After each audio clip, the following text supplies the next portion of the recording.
gonna go live. So it's just sure.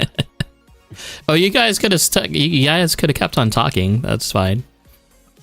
I was gonna try to keep it like under the radar, just like start. Should have just done it. Oh, you're trying to do that? Well, kind of. I mean, like, hey. Yeah, you might as well. Like, a lot of our content that's off camera is super good.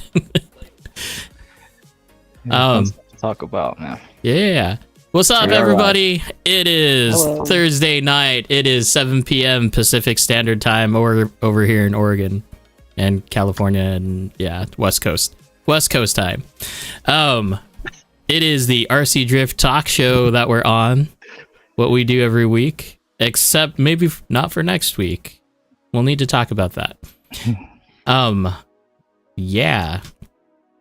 Other than that, we are here. We've got Chuck here. He's with Tech1. I just kind of put that in there anyway. Like, you didn't say anything about it. So I just put it in. Yeah. So he's our guest today. We're going to go over some stuff. It's his last competition for his STC series this coming Saturday. I'm sure we're going to talk about a lot about competition setup and what's to come, because we're right around the corner for October. Oh yeah. Hope you guys have your hotels booked. I hope you guys have your plans set and are ready to go. So as far as just the normal roll around stuff, calendar events, we don't really have anything just outside of the normal Tandem Tuesdays. We just did our last competition on last Sunday, so yeah, that's not a thing. And then, October 4th, 5th, and 6th, Super G Worlds. Do we have anything else, Logan? Not that I know of. Okay. I would imagine, once we start getting through Worlds and stuff, more events will pop up. It's kind of... We don't really do a lot here in the winter, I would say. I don't know about that. Like, that'll probably change now that the scene has also changed and evolved, We'll do like the end of the year comp or something. Those are usually fun. Oh yeah, HIN is a little after Super G, Hot Import Nights. Oh yeah. It seems like they keep on having it earlier and earlier, because I remember it being in December and then October. Yeah. Is that the last or the show we did at the convention center? No, the convention center was it was something different. Okay. The expo center is where Hot Import Nights is. Okay, cool. And like all other car shows. It was I'm ready for a show. We haven't done a show in a while. Was it Slammed Enough or was it Import Fest? I don't remember. It was one I hadn't done before. Yeah. So not Slammed Enough, probably. Okay. Shout out to Adam, Dr. H, for allegedly breaking the law to watch the show. Yeah, just admit your own crime, my friend. What's up, Adam, RJ? You got all your boys in the chat, dude. Yeah, well, 2 of them at least. Yep. Sean Lewis is in. What's up? Hey, Sean. What's up, Sean? All right, so let's get rolling here, Chuck. Let's talk about you. Let's talk about who you are, where you're at, and kind of what you do for the hobby here. So go ahead and take a few moments to introduce yourself, and then we'll kind of poke at you and prod and ask questions. Yeah, so legally my name's Charles Ong. I like to go by Chuck. Every time I hear Charles, something's usually not right. So about to get a sandal heading your way or what? Yeah, exactly. Something along those lines. I won't get too specific. But I was born and raised in Hawaii. I went to school there, went to high school here in Vegas, moved back to Hawaii, and finally moved back to Vegas permanently in 2020. And then, as for RC drifting, I started last year in April. Funny story, I didn't want to take anything too seriously with RC drift. So we went into the local hobby shop here, Friendly Hobbies, and I think I got a Red Cat RTR. And on the other side of that was Prototype RC, and I bring my Red Cat there, and the shop owner Keone, he was like, "Hey man, you bought the wrong thing. You should have came to us first." You know, and then I got a Yokomo YD2Z after that. Yeah, So it was the wrong order. You know, what's funny, I saw your post today, you know, just kind of reflecting on getting that Red Cat. And I still think those probably got more hate than they deserve. But that is kind of funny. It's a little bit of a backwards order. That's a good tip to anyone looking to get into this. Go to the shop first, or the track first, I should say, and find out more. Don't just go to Hobby Town or something. yeah, I mean, I went there completely green, you know, and I asked the guy that was helping me. I mean, I don't think he was into RC drift at all, but I was like, you know, give me the best thing that you have on this shop. So they gave you a Red Cat. And he gave me a Red Cat. So I rolled with it for a little bit. You know, it wasn't enjoyable to drive at first until I got the YD2Z, but you know, that was one of the learning curves of this hobby, is that it's always good to ask for advice from other people, right? So yeah, I started off with a YD2Z after the Red Cat. That, you know, that was short-lived. Yeah. We're on a pretty similar timeline. I started a little sooner than that, but I also started with the Z. Yeah, the Z was a great platform, man. Yeah. I mean, you couldn't really go wrong with it last year, at least. And the aftermarket support for it is amazing. So a lot of conversions, and you know, that same YD2Z is what I turned into my Shark now. So, Yep. Nice. So wait, are you running 3-gear or 4-gear in your Shark? 3-gear. 3-gear. Okay. I can't do 4-gear for some reason. Every time I try to go to it, it's just something wrong with. I can't put my tongue on it. It just doesn't feel for me, you know. Something's wrong. Yeah. So, well, wait. So when you drive 4-gear, I mean, like, what does it feel like? Does it just feel like slow and non-transitional? Yeah. Okay, I guess you could say that. Now that you bring it up, it does feel a little slow compared to the 3-gear.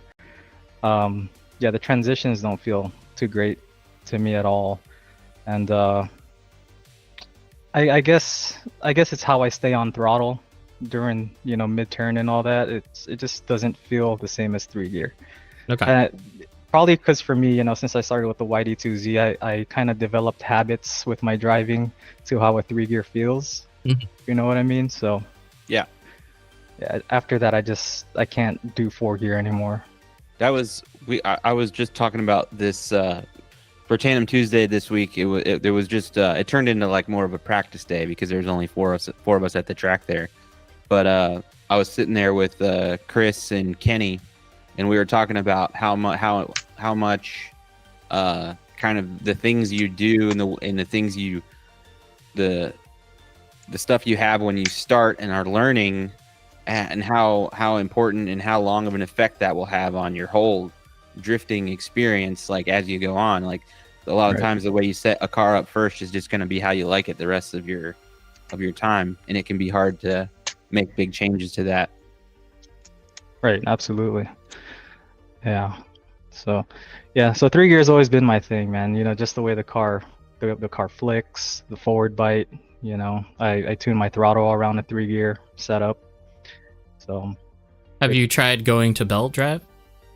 I did. I was running belt drive for like a good 6 months, and you know, for me it was a little too grippy to the point where I'd get boxed out a lot, you know. Sure. And then and especially I made the switch to 3-gear or gears after I started training with Brett. So, you know, shout out to Brett. He drives at a really high angle sometimes, or all the time, and he always boxes me out. And when I went to 3-gear, everything was a little more instant. You know, I could kick my tail end out a little more and keep up with him. So, Lance, he's questioning my question. No, you literally no, you guys literally. He typed that basically the same second that you said it. It was hilarious. You guys are like on the same wavelength. Well, okay. So the reason why I asked that is because, like, well, okay, my question that I want to ask is, did you break any belts? I haven't snapped them, but I did wear them down. Okay. Mm-hmm. Jake? Sorry. We've established that the Jake's whole situation is mostly user error at this point, I feel like. I don't know. Did you just see his recent post in the Discord for his DC-10? Breaking more axles. That was also user error. Driving You're it talking about outside, his shock towers and stuff. Yeah. Yeah. I'll show it later, maybe. Yeah. Or maybe. Are D4 belts still available? I don't know. I would say check TQR Racing, maybe. That's where I bought a lot of my 3 racing stuff beforehand. Or who else? Who else is 3 racing? Isn't Steve with Dark like a 3 racing distributor? He might. I don't know. Anyway, back to you, Chuck. Sure. Oh, let's see. Where do we want to go? So your home track? Did we talked about home track? Yeah, so my home track is actually slide lines. So I don't know if you guys are familiar with the guys that like to slide there, but you got Brett, Raymond, and C-Note, and now Adam Hokoki. And oh, that's right. yeah. During comp season, I kind of like to switch back and forth. Like this month I've been training at prototype because it's gonna be a SDC round is gonna be at prototype. And then it'll be vice versa for slide lines. But I imagine off season I'm just gonna be sliding at SL from now on. So. On. Makes sense. Yeah. Okay. So slide lines. Let's see. Sorry guys, my brain's been like elsewhere lately. Yeah, no, you're fine. It's all good. You're good, man. Take your time. We got 2 hours. Wow, I don't think we've ever had to like establish that before. So okay. Tell us a little bit about. Let's go to chassis talk right now. Okay. Sure. So we know that you drive a Shark, and the thing is absolutely gorgeous. Let me start bringing up pictures here, but go ahead and just start talking about it, and we'll kind of get there. Yeah. So like I said, this is real sentimental to me because this became, my YD2Z, which was one of my very first chassis getting into this, became this beautiful Shark. And I decided to go high battery with it using the LTS mount, the LTS battery mount. And now that I'm thinking about it, I have my chassis so low to the ground. I don't know if you can see the bottom deck there, how so low to the ground. I don't know if that may be counterintuitive to what I'm trying to achieve with the high battery. But you got a Rev D Absolute motor in there. I just put in the carbon shock tower a few days ago. Nice. And it's really helped with the feel of the Shark. It's a lot more precise. So it doesn't feel so heavy in the rear to where the car just likes to, keep sliding towards the zone. It actually grabs, and I can point and aim it to where I want it to be. I got Rev D rear hub carriers. So those never failed me. It's just the camber gain and squat, camber squat, or whatever you call it, feels perfect on those. Let me see. If you can see that black part on the transmission where the top shaft connects to, the reason why I didn't polish that is because that was an upgrade. Wait, it was an upgrade. Right there. Yeah, that was an upgrade. So I didn't know this until I ordered that part from Super G, but that part right there used to have flange bearings to connect to the top shaft. Right. And now the bearings are actually sat in with no flange, and there's a lot less play now with the top shaft, which I'm pretty sure a lot of people were having issues with that. So which is why they made that change. I just haven't gotten around to polishing it yet. Yeah, I shimmed the crap out of mine. Like there were so many shims in there. Like between that and then like wherever the the spur gear hits. So there's like I can get my spur gear tight, but like there's little play. But yeah, that's smart. Right. Yeah. It was. I mean, by design, it just seemed like a better buy. Right? What is that fan? It's an Amazon fan. I know that fan. Man, I'm telling you, man, these are battery killers, but they're so effective. Yeah. I'm sure it works great. I was just trying to I was looking at the engraving. I was like, that's got to be just Amazon. Yeah. No. It's just I think they just slammed their hands on the keyboard to make their company names. No, they just went to Chat GPT. Yeah. So I'm making a fan. Give me a brand. Hey, y'all, I didn't run Chat GPT on any cars this week, so if you want to throw that in, roast my rig, let's do that, and we'll cover some of them. If you're wondering what I'm talking about, go to Chat GPT or Google Gemini on your phone, add your picture, say roast my rig, be mean, or be like obnoxious or whatever, right? The more prompts, the better it does. Yeah, it's fun. We've been having fun with this. Yeah. Question though. Sure. I see this. Yes. What is this? Can I guess? I have a guess too. What's your guess? My guess is there was some kind of fraying happening. So we just shaved it off or something. So you just kind of sand it down or whatever with the Dremel. No. Okay. Wait. Was it a S transmission on the chassis and the spur gear was too low? Oh.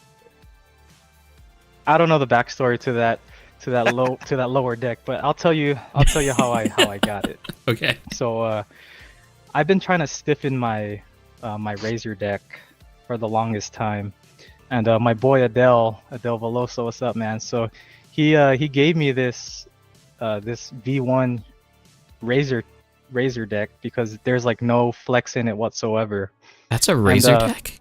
Yeah, that's a version 1 Razor deck, and I think it was on a YD2S or Z, or not too sure, but it fits everything. Anyways, yeah, I got it like that. But ever since I saw that, I took it off and I just put the other deck that I had with the chassis stiffener that I ordered from Razor. So currently that's not what I'm running. Oh man. Yeah, I literally just changed the bottom deck about 2 days ago. So I think you're probably on it, Adam. It's just clearance for spur gear. Yeah. That's probably what it would be. Yeah. Would it be on that side? I think it would be on that side. If you're running a 4-gear, yeah. So if he was running a 4-gear, so he's probably on the YD2S at that time. So I don't think you guys understand, like, well, okay, no, a lot of you probably understand polishing, but man, to polish all of this, I would like give up within the first 10 minutes. So why the polish? Why and how? Okay, so back in the day, I used to do car detailing. Okay. And when I got my first set of 3-piece wheels, like there was nothing more satisfying than polishing them with Mother's Mag. Okay. And man, I figured, I was like, you know what? I don't think I see anybody with a Shark that has, that has polished their trans, their top deck, even their arms and their toe blocks. So I took the car apart one day just to do some routine maintenance, shim the gears, change it out, whatever it is. And you're like, screw it, let's do it. Yeah, well, and then I was scrolling on YouTube and I seen a guy that had a tutorial on how to deanodize deanodize RC parts. So yeah, I mean, I ran to the store, I got some Easy Off, and I just started spraying all the aluminum parts on my car. Well, I took them off, put them in a bowl, and started spraying them. And yeah, that was the easy part. Sanding them down with my hand and polishing them by hand was the worst experience. That is not an endeavor I ever will ever even think about doing. That's insane. Yeah, I mean, I wouldn't even do it again for money. Well, to be honest with you. Question for you then, because removing that layer also removes material too. Did you have any clearance issues? I did have to add those really, really thin shims for the idler. So I noticed when I put it back to the way it was, there was a little more play. But you know, nothing that shims can't fix, right? So everything else seemed to fit perfectly. Even the bearings? Yeah. The bearings, no, I don't think so. I mean, I would imagine since it takes off, you know, some material, it would cause some play, but I just don't know where. You know, like these Rev D upper arms. I know for a fact those bearings fit tight on, because I have a hard time slipping them in sometimes. Okay. Yeah, well, maybe all that play that would have occurred was in the top shaft holder, you know. But now that that's original black and anodized, you know, the play is not really there at all anymore. Sure. So. Okay. Yeah, it's my labor of love. So. What about the little toe block pills? Do those fit in okay still? Those are pretty damn tight in the first place. So yeah, those fit really good. Cool. The even pressing them in after I polished them, it's still a challenge. Yeah. So. Yeah, those they're pretty tight in the first place. Right. Have you tried a set of the LeBao shock shafts yet? The Bell. Oh yeah. No, not yet. Okay. I know what you're talking about though. Yeah, those Bell lock, they click, right? Yeah. 13 different levels of adjustment. No, I really want to try those though. I think Jake was saying that the only ones that you can get are the HG3 versions. So not only are they like $200 shafts, then you're also getting another like $160 to $220 set of shocks. Right. Depending on where you buy them. Oh, well, perfect, because I have a set of HG3s that I could use them on. There you go. Yeah. There you go. But yeah, I gotta slow down on my spending because I'm going to Hawaii on Sunday, so maybe when I come back, we'll see. Yeah. Are you taking your car? Yeah. I'm gonna go over there to slide with the Psycho guys. Sick. Psycho. You're gonna hang out with Roy? Yep. Right on. Oh yeah, everyone knows Roy. Yeah, we should have Roy back on the channel. Like he was on in the very beginning. I never got to talk to him, but I remember watching that episode. Oh look, you are Team Standoff. Yeah. Oh yeah. Like don't give me your motherboard standoffs. Yeah. I'm there too, right? Uh-huh. Yeah. Are you crazy enough to polish your HG3s? Okay. I hope not. I hope not. I really hate. Okay, so I tried it. Oh no. I tried it. I took off the anodizing, and I hate myself for doing this. Oh yeah. But it would not. It was tinted black, and I couldn't polish or scrub that off. That black, like a burnt. It's like a burnt color. So like now I have HG3s that are purple, and 2 HG3s that are just ugly charcoal black. So I tried. Oh, random thing, you guys, completely off topic. If you're in Discord and you're trying to send me a friend request, if you are the name Drippy Dahmer, please stand up, because I have no idea who you are and it's kind of creeping me out. Oh man. And I'm usually open to friend requests, but yeah, that's a little bit much. Okay. How often do you rebuild your shocks? Let's go there. That's a good question. Routine maintenance. Yeah, so I'd imagine with the frequency that I drive, which would be about let's just say 4-5 days a week if my wife lets me. I usually would rebuild them about every 3 weeks to a month. Whenever I put my car up, I like to leave them. I like to leave it up on something so that way the shocks aren't compressed while they're while I'm away doing nothing. So this these HG3s, they never leaked on me, man. I mean these are actually Axons, and with the HRC nerds, and I never had any problems. Just put a blue O-ring on there and the black SLF bladder, and it So- works great. So I don't really rebuild it too much Do they besides my routine maintenance. do they make it specifically for the Axons? Because I know that the piston size is just a bit bigger than like Yokomo's are. That I'm not too sure. I mean, this set right here I bought from Victor. I don't know if you guys know who Victor Ho is. Yeah. Yeah, so he built these nerds and told me that that's an Axon body. Okay. So I mean, so far they work great. Yeah. You know? Right on. Haven't leaked on me yet. Okay. Where are we going? People on this would Tesla hate today? the way that I store my car. Do you just leave the weight on it? Basically, Oh yeah, yeah. That's It's I like- notice my car drives better when I leave it up on something and then I go back to the track the next time. It just feels mine has to feels- fit in my little toter box, and to do that, I have a divider in it, so the height of it is like it just squishes in there, and I should take it out, but I don't because I'm lazy, yeah. Hey, Yeah. and I wonder why my Well- shocks leak all the time. I mean, they're Yokomo shocks. Right.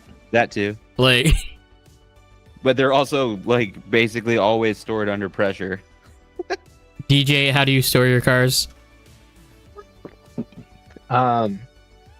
At home, I keep them up, and then obviously when I'm going to the track, I have my pit bag that I kind of put them in upright, but they'll be compressed at that point. But at home, they're off the ground. Everything is off the ground, as you can kind of see.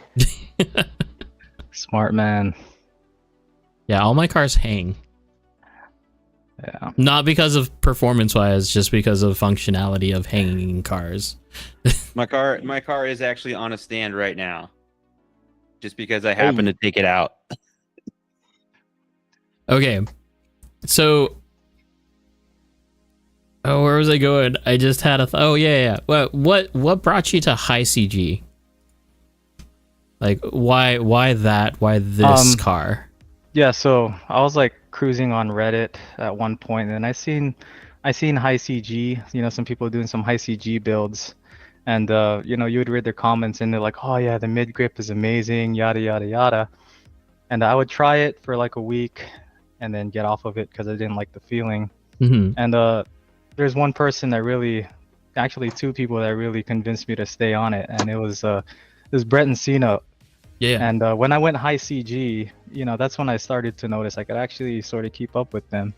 So that's what made me stay on it, is because the transition speed isn't as fast, but you get that grip going into the turn, and that's what keeps you on their doors, And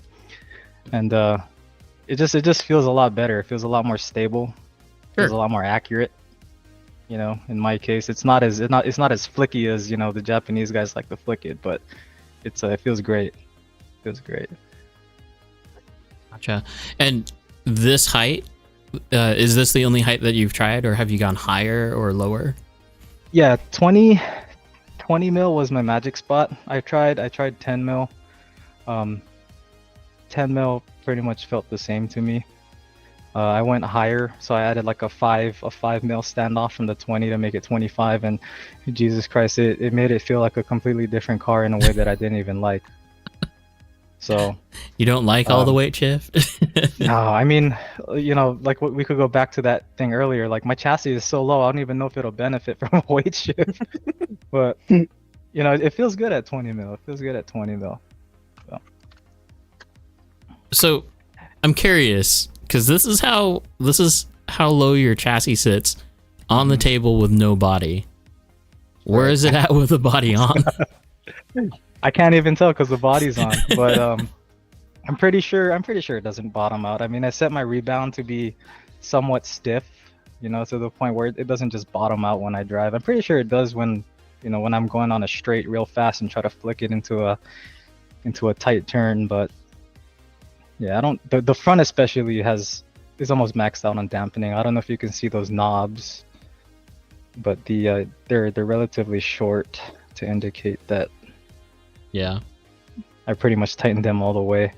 And I got that idea from Adam. Adam Hokoki. He About runs your his like age, that. dude. Yeah. He runs his like that, and ever since I tried it with mine, I never went back. The front end feels so much more stable. There's not a lot of bouncing to change your bump steer while you turn, and it just feels good. Feels good overall. Hey, bud. I think you're missing a screw. I put that back already. I put that back just for the record. Already caught that. Sure. Yeah. No, the reason why I had to take apart the DDSS the night before because there's the servo slider in the front. I couldn't take it out because I didn't have a small flathead to unscrew it. So I just took apart the whole DDSS instead. And yeah, I forgot to put that screw on. But yeah, man, I was driving that night without that screw. It's pretty crazy. I wonder if that affected, how I drove that night. If anything, it probably would have been extra dampening on the servo. Yeah. Yeah, it did feel extra grippy in the front. So. Okay. So I see Rev D servo and 550 gyro. Right. Is that a golden combo for you? It is. I went to the Futaba CD700 and going from prototype to slide lines, I just had to keep messing with the tune. Mm-hmm. And that kind of stuff frustrates me because I'd rather be on the track sliding. Sure. So with a Rev D RSST, I pretty much run it box stock. And then on my GYD, I have like 0 dampening, 0 damper point, and I just mess with the steering control gain and the tail slide speed. So it's kind of a breath of relief when I go to Super G as well, because that's all I really mess with is like my tail slide speed. Mm-hmm. And yeah. Let's see here. Yeah, the tune with the Rev D servos. I mean, I've tried many different tunes. I've tried Jake's tune even. Jake's tune felt good, but took me a while to get used to it. So I just kept the stock settings. Everything feels good. If it's not broken, don't fix it, even if it could be better. But for now, it feels good. And then I have a trace vector right in front of my receiver. Funny story, I didn't have any extra wire to extend that ESC wire, but I did have a trace vector, so that way it could reach my receiver, and that's the main purpose for my trace vector. It's a cable. But wait. Do you actually like it in between the receiver and the ESC? I hated it. I mean, I don't understand the philosophy of running a capacitor between your ESC and receiver, but hey, my throttle feels great, and I've always ran it like that. So there you go. If you like it, then you like it, right? Yeah, if you like it, then you like it. Keep it on there. Don't take it off. Did you try the trace vector in the radio? No, not yet. Not yet. I forgot who I seen do that. Was it Vittorio? I think I seen it on his Instagram one time. But yeah, that looked to be pretty interesting. Yeah, so. We covered. It was a topic a while back ago. Yeah. I don't know if I brought it up with Kevin or not, because I know that Kevin with RCO was on and we were talking about the whole capacitor thing. I think we probably touched bases on there. And I touched something. Okay, I think we're okay. Hey Logan, you're muted, I think. Yeah. His mic is very touchy. Let's see. Well, what do we got? What do we got in chat? Adam, mid-corner grip with high CG is nuts. Preston, you can definitely check it, though. Adam helps a lot with 3 gear. Front grip with 3 gear. David Tuggle, I've been playing with tail slide. It's like a gyro for the rear wheels. It's weird. Yeah, so one way that I like to try to tune tail speed, and I don't know if others do it, but I'll try to get it a combination between the gain and the tail slide speed, so when I'm initiating a transition, the transition will go instead of trying to fight the gyro. What's your philosophy behind tuning tail slide speed? So I used to run it with 100 steering control gain, and slow tail slide speed. So Sure. like around 135 respectively. And yeah, the gyro would always try to fight me in transition. And when I flip those numbers to where now my steering control gain is at 35 and my tail slide speed is at around what 120 to 125, my car is not shy anymore in transition. I don't know, I don't know if that's the correct way to put it, but it doesn't feel like it's fighting my input. Yeah. Even though on the GYD settings it tells you steering control gain is how much influence your your are. input has. Yeah. Right. So it just, when I flip it around, that's when it feels the best. Transitions quick, holds the angle, keeps it there. And there's another menu page for the GYD, which is I think basic setting. And that's where I set all my gains to high. So the response mode, I'll set it to high, normal. Yeah. And AVCS, I'll set it to high. And to answer Christian's question, I do run it on normal. I used to run it on AVCS, but normal feels a lot better. I'm a normal guy as well. Right. My settings are so different from everybody else's though too. Like, it's with the GYD, it's just like you have to just play with it, I think. Yeah. I was probably like the second guy here in Vegas to actually go with a GYD and stay with it. I think Jalen was probably the first guy to do it here, and it took me a good week of just playing with the settings just to see what I like. And at first, when I got the GYD 550, I was on a SP03. Oh. And yeah. I had a lot of hunting, and I just I found out that you turn down your anti-shake on your SP03 and the dampening numbers I always had to play with. I had to understand what a dampening was and what a damper point was. So tuning the GYD became a lot easier. After a month, I was able to help other people tune their stuff here in Vegas, and everyone's starting to adopt the GYD 550 now. We used to be a V4 dominant community. Isn't that funny? Crazy. So what happened when Northwest was there is I started John I think started it with a 550, then I got a 550, then the rest of our the group that I was a part of got into 550s, and then once the Revox came out, everyone dumped the 550 for a Revox. Yeah. And now most of them are back to 550s. Yeah. Except for one. He runs the KO Propo Dias and the RSX3 setup. That's a tunable gyro as well, right? Yeah. There's a handful of us that still run a GYD 550, but it's not dominant. I would say Revox is dominant at our track. Yeah. I mean, if I bring my 6 cars, that might change the balance, but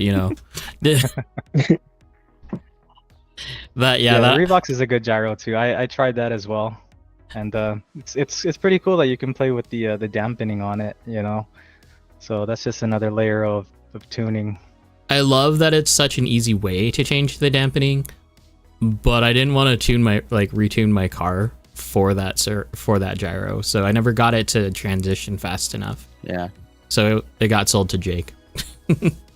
What I found with the 550 too is I keep messing with it.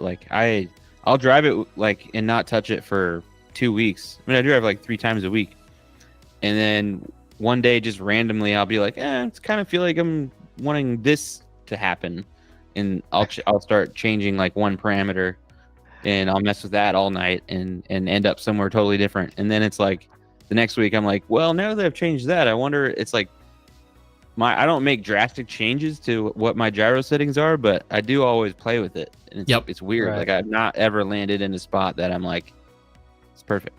Well, I think But it always drives good. It comes with the territory, if you have nerds, right? I don't drive a lot, so I don't have nerds, but people who drive with nerds are always driving other tracks too, right? Right. So that becomes, if you have it, then you can tune it. And Yeah. why not if you have I it? still go back to that. Like with that conversation, I still go back to like, even on the same track, I could see the advantage because you can actually try so many more things than in real life you can. Yeah. You know, it's not easy to adjust your damping rate on your shocks. Yeah. Unless you change your oil.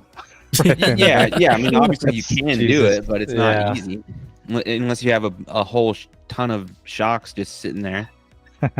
Alfredo's in the chat. That's not a bad choice if you got all that money, you know. You Yeah. just bring you bring Yeah. the same shock with different. I have damper oil $2,000 inside worth of it. shocks. I can change my damping rate easily. Well, I mean, okay, but wait, because a full set of nerds, we're talking like $400 to $500, right? Right. How So many big boards can you buy for that? you can buy like 5 sets of big boards. You still have less adjustment. Like they aren't built, so like by the time they are built, maybe 4. Yeah, But, you also have to build them, so that kind of sucks. Okay. Hey, Fredo. Yeah, Alfredo's Sorry. in the chat. No, Yeah, he's we here. can Pogi. Is that your nickname, Chuck? No, Are we that talking just nicknames? means that means handsome in Tagalog. Mm-hmm. So Gotcha. yeah, we call each other that sometimes. You know, just it's like a term of endearment. For sure. But yeah, dude, I gotta.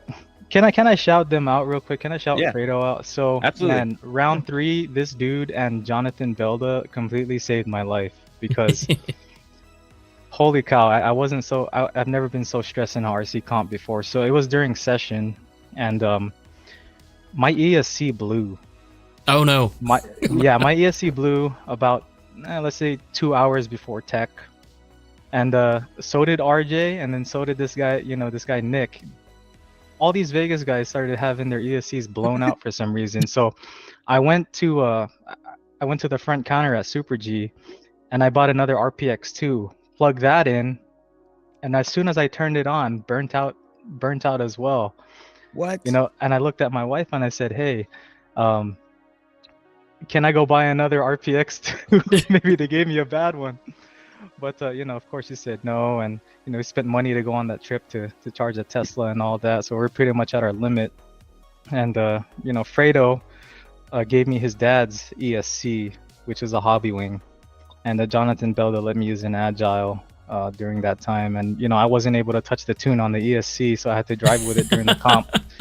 But they, without their help, man, that would have, yeah, I would have probably left due to stress, but luckily I had them on my back, man, which is great. Yeah. It's great. So That's just awesome. wanted to shout them out for that. Hell yeah. I think Yeah.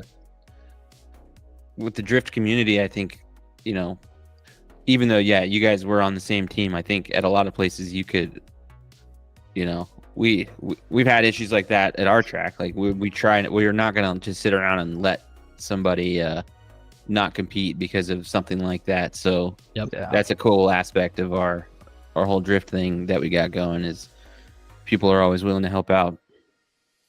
Yeah. So, just in case this ever happens to anyone, the root cause of that was a bad sensor board on my Agile.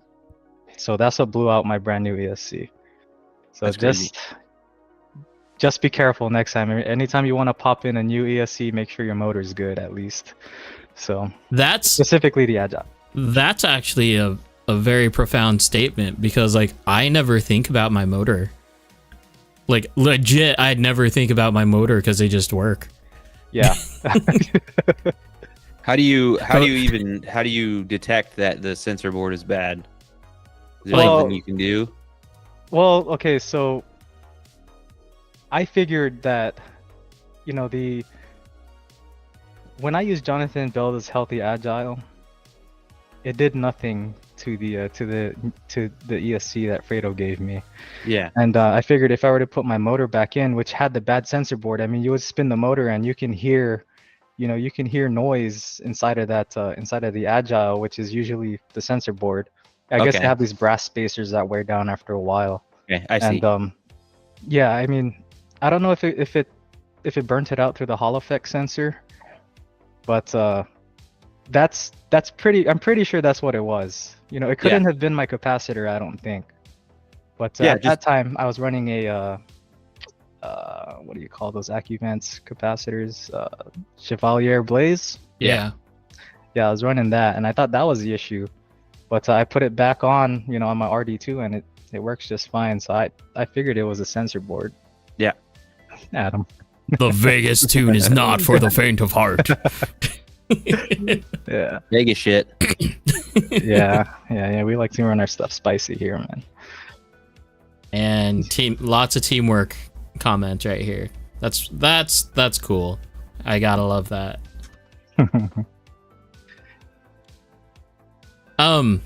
Let's see. Christian and David are kind of going in the gearing world here. Tell us a little bit about your gearing and why, if you can. Okay. I probably can't get too specific other than it feels good, but so I decided to go with I have to look at it right now, sorry. A 24 gear pinion and an 80 tooth spur. So I don't know what that turns out to if you could do the math, probably like an 8 or 9 FDR, I would imagine. What did you say Possibly it was? 7. It was... So a 24 pinion and an 80 spur gear. 5 FDR. 8.6, yeah. Adam got it before you guys. I was gonna say Adam has his remote sitting on his desk, and he's like, Yeah. He's got his TI calculator on him. That's not bad, and like "That's pretty low," but when that's MC1 was popular, it still is popular, but like that was like gearing for MC1 as well. Oh, it's around 8 to 9. Yeah. Yeah, I mean it feels really good, you know. High gearing, I'm not too sure. I know that the lower the gear is, the higher the wheel speed, but for me, I don't think it matters too much what gear what my gearing is, because my throttle tune on my 10PX, you know, it's like so custom, where I have a little flat, I have it going up like this, and then I have a flat line to where I have a gripping point, you know, so, and then it goes straight up again. So that flat line is like, okay, I can hold the throttle between here and here and still be at the same, you know, RPMs and whatnot. So you're tuning your trigger points? Always, yeah. Like even if I go down a tooth on the pinion, yeah, I'm always messing with it because I know what I know the feel that I want, you know. Right. It's because that line is at a wheel speed, not necessarily at a throttle position, right? Yeah, we're not talking about endpoints, by the way. We're talking about like in the middle at a percentage. Yeah, because on like 7px, 10px, you can actually do like where you want it. For chat, what he's saying is he has a point in his trigger where there's an area of no matter how hard he pulls it, it stays at the same percentage, basically. Yeah, right. So the wheel speed would be the same. Right. In that so area. There's a lot of room for error for me when I'm driving. Yeah. Interesting. Yeah, I've never thought about that. I keep mine linear, but I think my FDR is like 9 point something. But I agree. I like a lower FDR. I liked a higher FDR when I was starting out because it helped to like limited you quick enough. But I think as that trigger finger gets trained and you kind of learn how to use the throttle correctly, you don't need that kind of bumper to help you. And you can always utilize the wheel speed for sure. So yeah, absolutely. Yeah, whatever works for you, man. You want to drive on linear. To me, driving on a linear curve is much more beneficial if you could train your finger to do so, because it gives you all that power band to use. You could be a lot more fine with your driving per se. So. Yep, I've driven on a negative curve and like swapped in between that and linear, and it's just I always go back to linear at the end of the day. When I was with my Z with the Just Stock ESC, like no boost, no turbo, it was probably like a 12-ish FDR and like a very negative curve. And I think that was just like learning that it doesn't take any throttle at all to be fast. Like letting off is actually faster most of the time. Right. Yeah. So once Yeah, I learned that though, then yeah, I just like a lower FDR with a linear throttle curve for me. 10.4 FDR, by the way. Oh, wait. Huh? What? From mono... Wait, what? I don't know. But please explain this. Okay. Yeah. So, I don't know if that theme looks a little familiar to you, but that body is a Drift 187 body, and it's a little crew that Brett put together. Guys that like to drive fast, high angle, aggressive on their chase, aggressive on their leads, and that sticker right there, sticking up the middle fingers, that's like pretty much a requirement for your shell. And Adam is gonna have one too, by the way. But yeah, you gotta have it on your hood, and I put it on the driver's side because I'm the driver. I gave that sticker to some people, and they put it on their passenger side. Well, but wait. Oh, wait. That, I get it. Never mind. yeah, Never mind. yeah. And Monolithic is Jarrell. Hey, Jarrell, you need to get your butt up to Portland. Yeah. Or you need to go the other way and get Twisted RC up and going and start an event there, and then we'll all come down and hang out. Yeah, we need to figure out when we're going down the Twisted. David's asking how you get your FDR. The only way I know how to do that is just to use the 10PX or any I gosh, yes. Many Futaba radios have that. It's But your you have to put in it's your ratio of your opinion to spur or your spurred opinion, and then multiplied by the ratio of your transmission. The internal, yeah. Mhm. Yeah.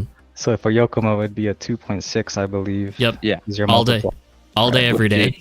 Mhm. Almost everything, right? Like sharks and everything are 2.6. Well, yeah, But- because it's that. It's a Yokomo. Yeah, there There you you go. Fredo put it up in Here's the chat. formula. Yeah, here we go.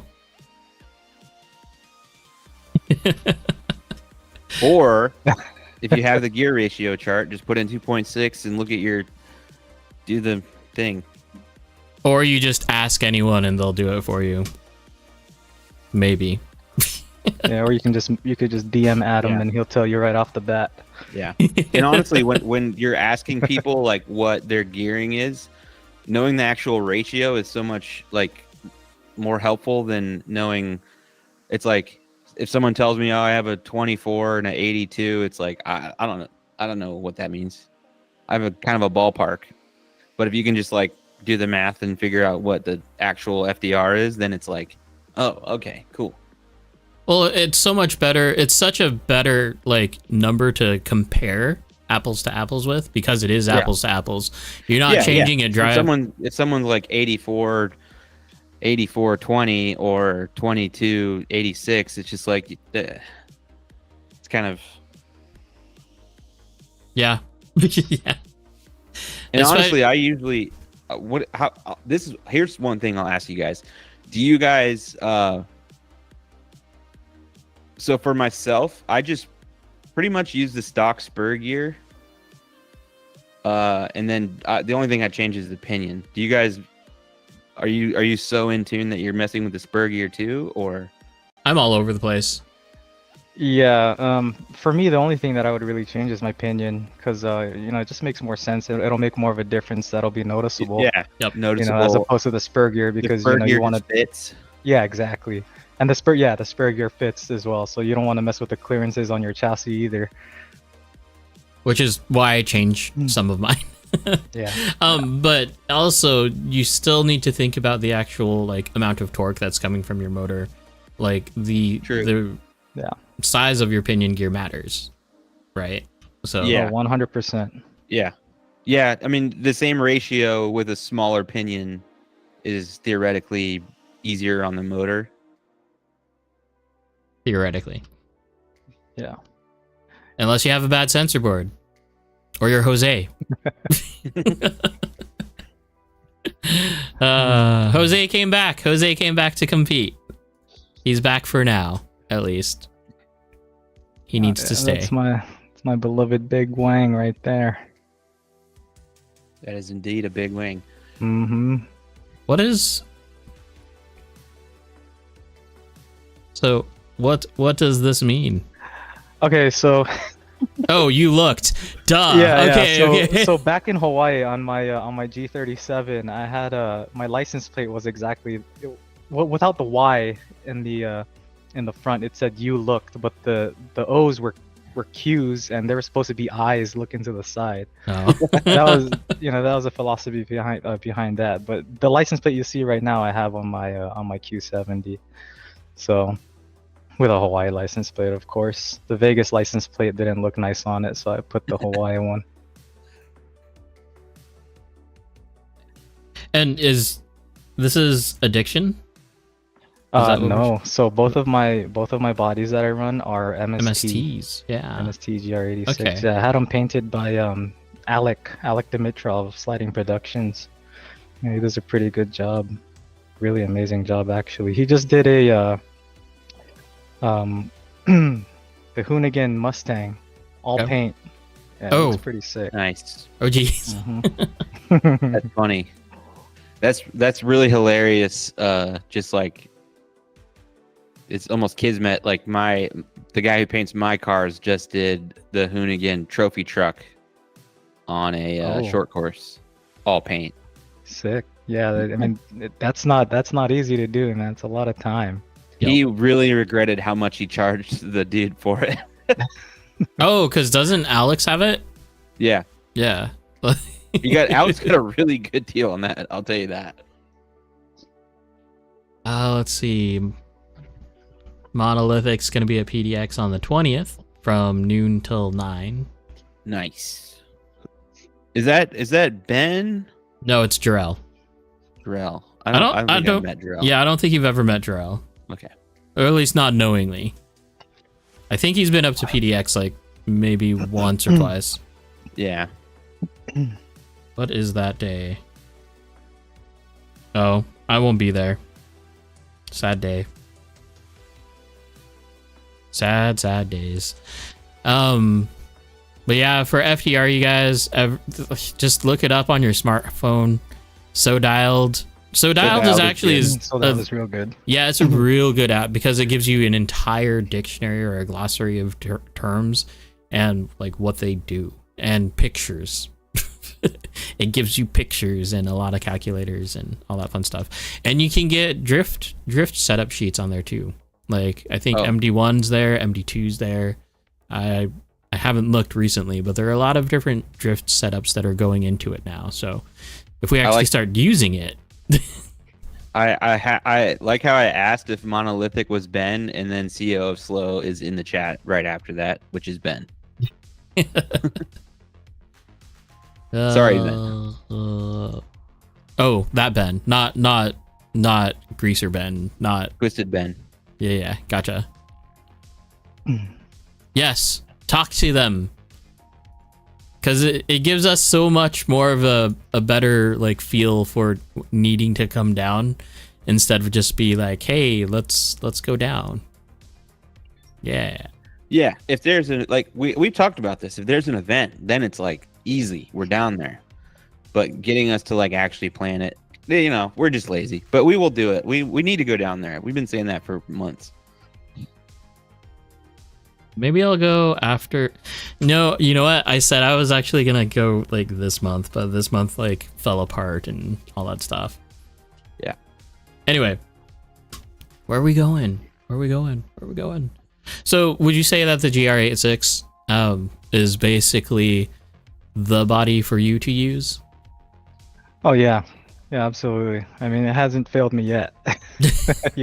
So that's why I made my 187 body a GR86 because I know I'd be training with that body, just to preserve my Tech1Drift body a little more, and I wouldn't have to change the way that I drive, because I used to drive a Supra as well, the Addiction Supra, Mhm.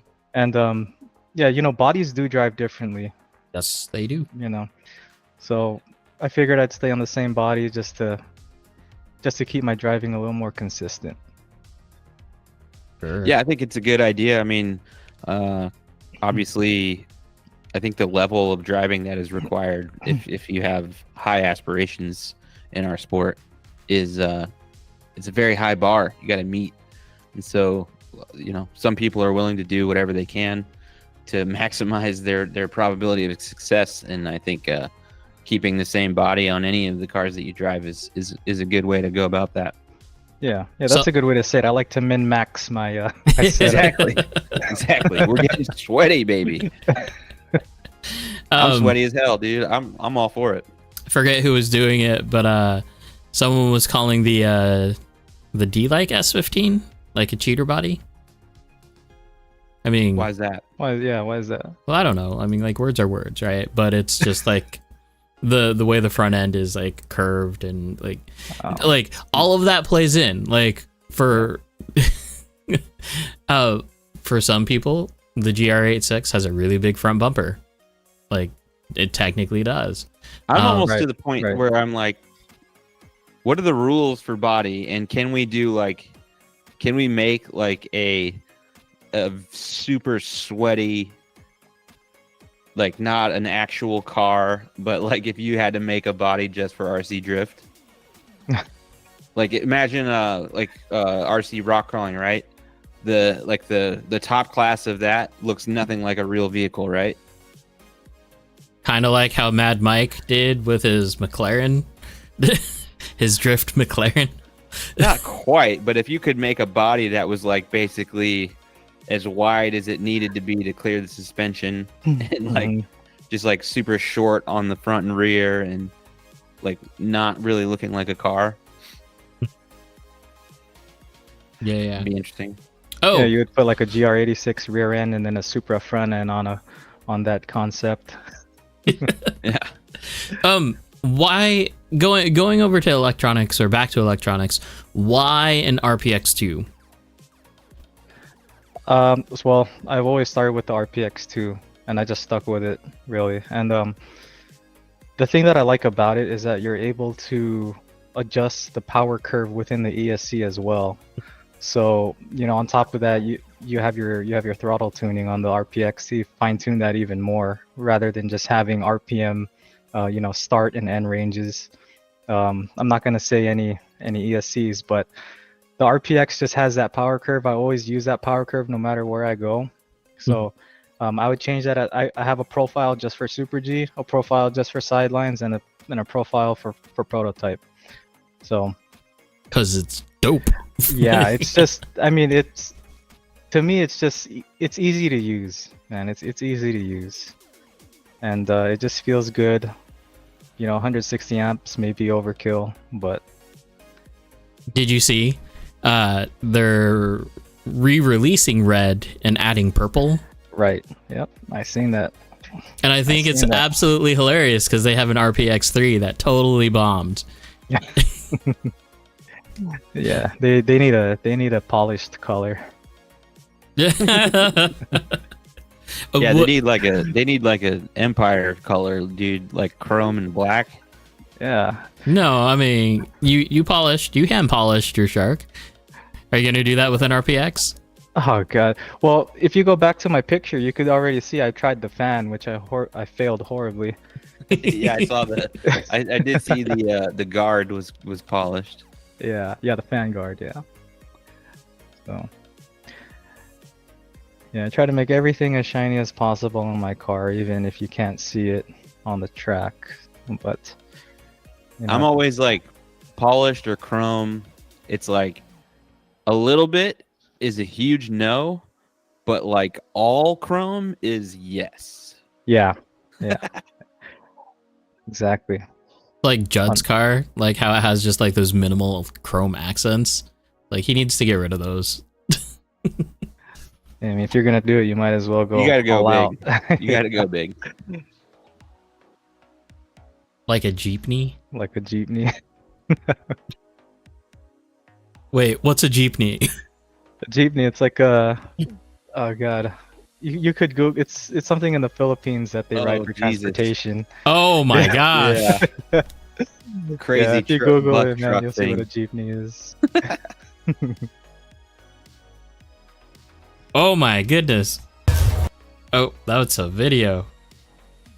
Oh, by the way, I didn't get copyright struck, but I did get demonetized for my last competition stream because I was reckless. I was reckless. I put my Did you show Damien's transmitter? No. But what it was is it was the music that was playing. So because of Spotify, it kept on playing and suggested something else at the end of it. So I forgot to put on repeat for the album. So yeah, it's fine. It's whatever. Which is hilarious because I'm not even at 1,000 subscribers yet. So like that monetization doesn't even matter yet. You're not. But they still sent me 10 cents. Oh man. Hold on, I want to I need to show a picture of this because this is crazy. Let me just share the window. The legendary Jeep. Before we get there, speaking of the Jeepneys, Look at this. Here we go. Jeepneys That's it. are amazing.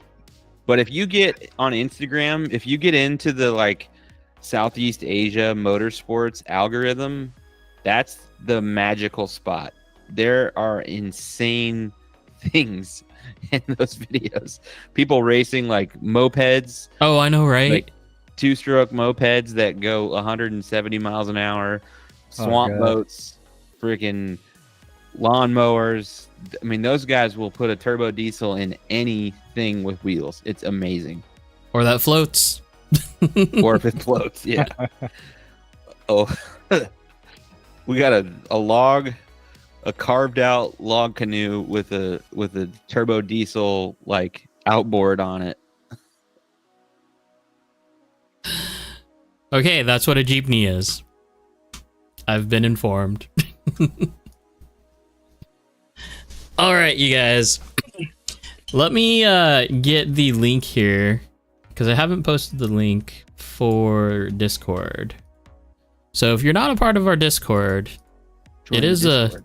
It's a nice little fun place. Cool spot. I keep on doing that. We usually we'll watch like FD in there. I know there will be guys in there this weekend probably for Drift Masters. We'll see. Play a Seto, whatever, hang out. Car X. All the channels are kind of mixed up anymore. So. I told Chuck to post his pictures in the general chat, and he got roasted for posting in the general chat. What in the world, Jake? You guys? Oh boy, oh boy, oh boy. Let's see. No one is safe in any channel. You're gonna get roasted just because it doesn't say roast my rig. Yeah. Logan, did you want to take the conversation to any particular place? Sure. So Charles, you've been watching the show for a while. Right. Yep. What are some of your like favorite guests so far? I've always wanted to ask someone like about the show on the show. Okay, so far my favorite guest, I would have to say Shane. So Shane is a good one to have on the show because he gives you a lot of perspective of what it's like to be at Super G. Yeah. So for a lot of the people that are watching the show and wondering what it's like to drive there, or how people prepare for competition, and stuff like that.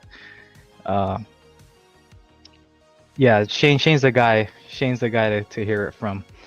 And and like what Brandon G said, the Vittorio and Shane combo, and it's pretty much the same thing. F-bomb every other sentence. Yeah, Brett, he's talking about Brett on that one.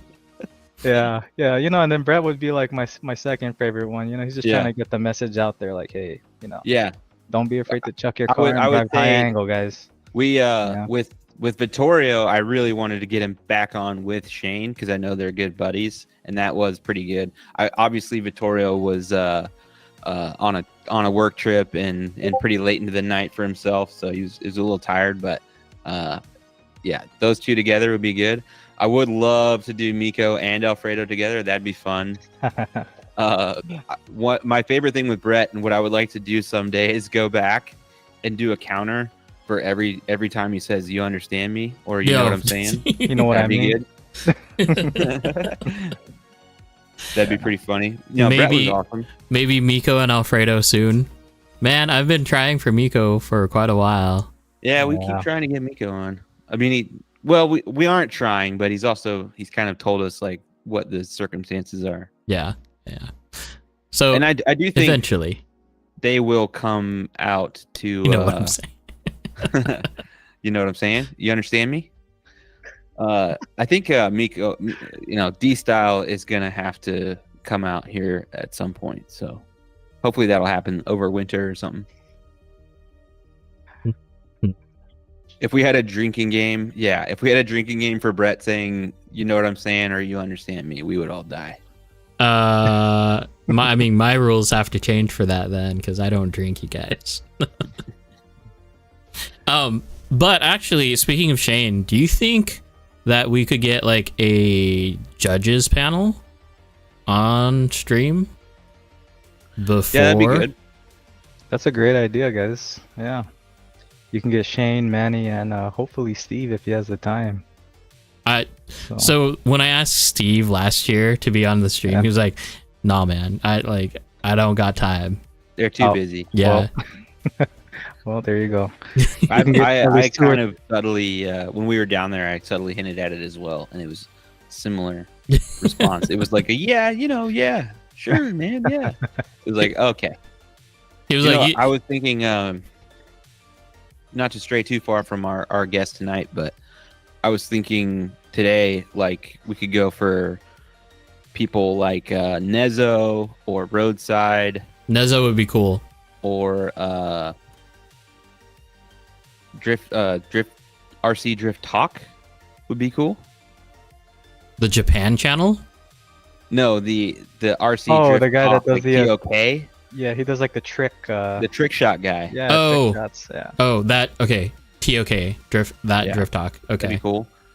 I want to shoot for Slide Customs as well. A painter. We haven't had a lot of painters on. Yeah, he did a great job on Super G's bodies, man. So.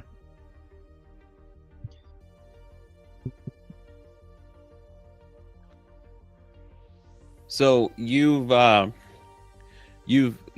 fairly new to the whole scene, right? Right. Like we're a little over a year, I'd say. Yeah, about a year and 5 months if we're counting. Yeah. I think you clearly. First of all, were you watching the Super G finals last year, or were you there? I was watching it. I haven't ever comped until the end of year comp at Prototype in December, but I was watching it for sure just because I was, so nervous as to, am I gonna do good and stuff like that. But yeah, I was watching it. Were you driving with Brett and all them at that time? No. So I wasn't. I was just a regular. At Prototype RC, just driving with the guys there, RJ, and Jalen, and all them guys, and Rob, and those are the guys who I just drove with the whole time. No Brett yet, not yet. Cool. Yeah. So, was it at least like kind of in your head that Brett was from Vegas at all? Yeah, I knew who Brett was. Okay, I knew who Brett was for sure. Sick. I was rooting. Yeah, of course I was rooting for Brett since he was part of Vegas. Yeah. So how did that kind of come about where you started driving with Brett more? Or honestly, how did you end up on Tech1? Yeah, so okay. So where should I start? Okay, so I started when I started getting better and I felt that I reached a plateau. I just walked into slide lines and started driving with Brett, and I went there for a good 2 months, almost 5 days out of the week, just driving with that dude. And it's usually just me, him, sometimes Raymond. Sino wasn't there at that time, but I was driving with him every single day for at least 4 or 5 hours nonstop. And to get to the story of real quick, sure. Was this like after work situation or? Oh yeah. This is after work because they don't open till 7 p.m. I'm usually done with work by 4. Going to work and then after work going to the track every day. Yeah, so I would go to work, go home, have some dinner with my wife, and go to the track every day. I was pretty committed, to getting better because I really wanted to, to kind of make a little presence in the drift scene. Yeah. absolutely. And When did you decide that you were comfortable like being in a tandem, being in a train? oh geez, that Probably just way kind of before that. naturally, that just kind of naturally came over time. Where I would just get behind somebody and I wouldn't be I wouldn't be scared to be aggressive. I would say that Yeah. probably when I made my year mark is when I felt real comfortable chasing guys around the track. You know, So was Even though that before or after you started going to slide lines intentionally? yeah, that was after I was Intentionally. Oh, going to wow. sidelines. Yeah, yeah. I mean, driving with Brett, man, you're gonna you have to force yourself to drive his style in order to keep up with him. Yeah.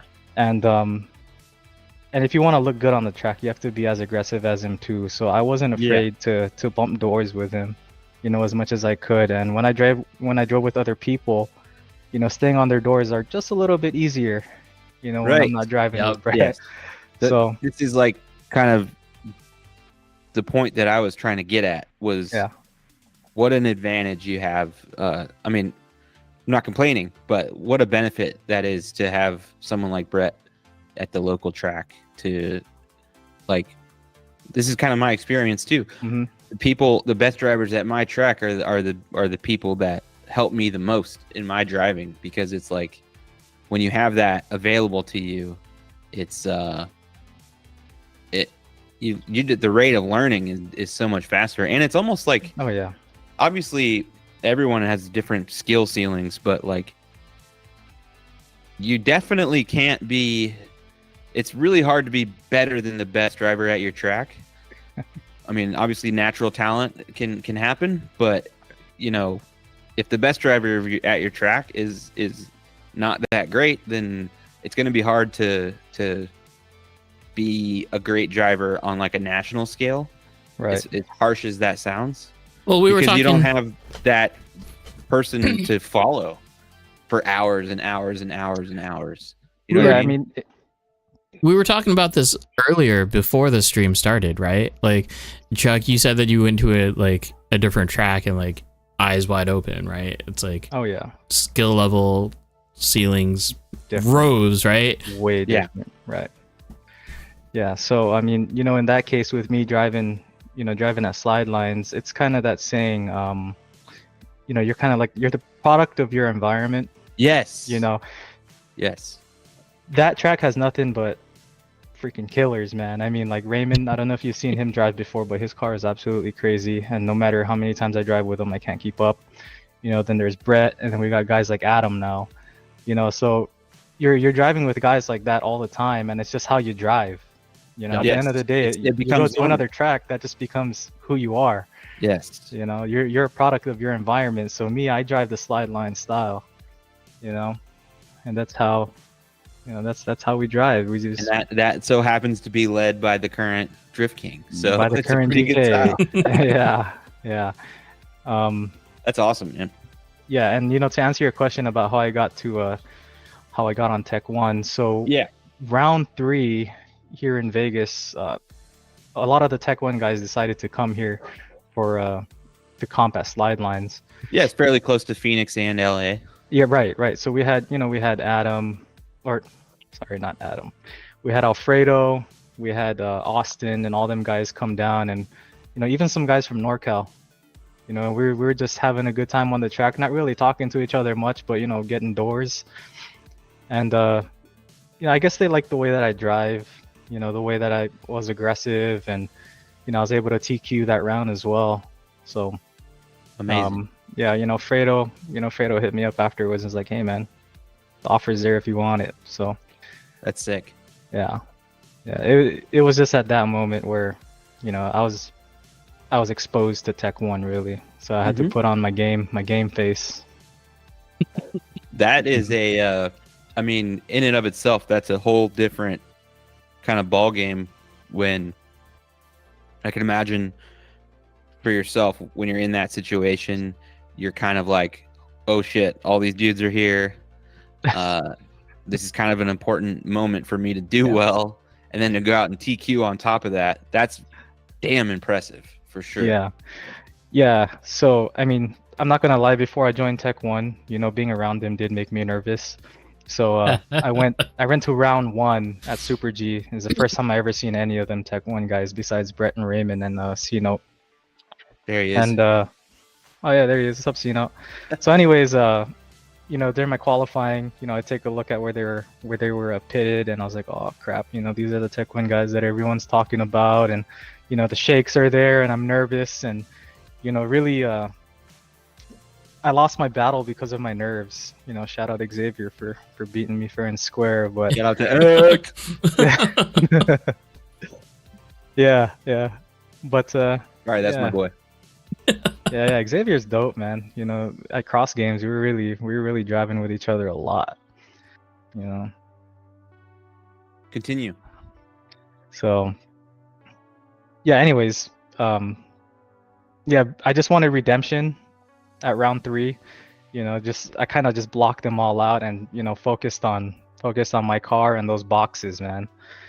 That's really all that mattered to me that night, and I didn't let them get to me. I didn't let them get to my head, and I was able to drive pretty well that night. Ended up getting 3rd.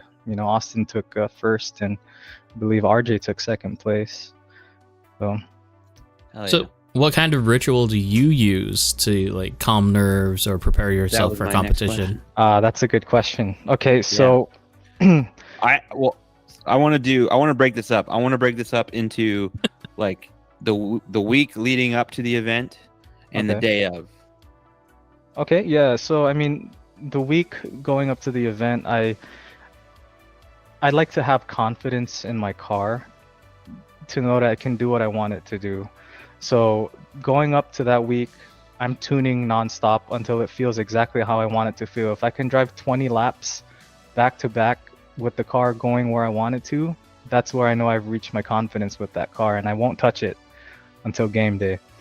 And the day of, I kind of psych myself out with this because I used to think that people are looking at me when I'm driving. But when I got the mentality that they're actually just watching your car, not really the operator, that took off a lot of the nerve, and a lot of the psych that I had in my head. And I'm just like, okay, I'm just going to put down some dope lines that these guys want to see. Like, they don't know who's driving. They don't know who Charles is. They just know that that's number 25. Wait, That goes through my head. you just used Charles. Oh, Chuck. Yeah, sorry. Well, Well, 'cause the at announcer Super G, said they have Charles. Charles. Yeah, Oh, okay, Yeah. okay. yeah. They don't know who Chuck is. Yeah. I was there like, you go. oh wait, so You're something like, bad "That's not even me. happened. He's talking about Charles. I'm not Charles. Oh, yeah. Okay, I could probably psych myself out that way too. I was like, who's he talking about?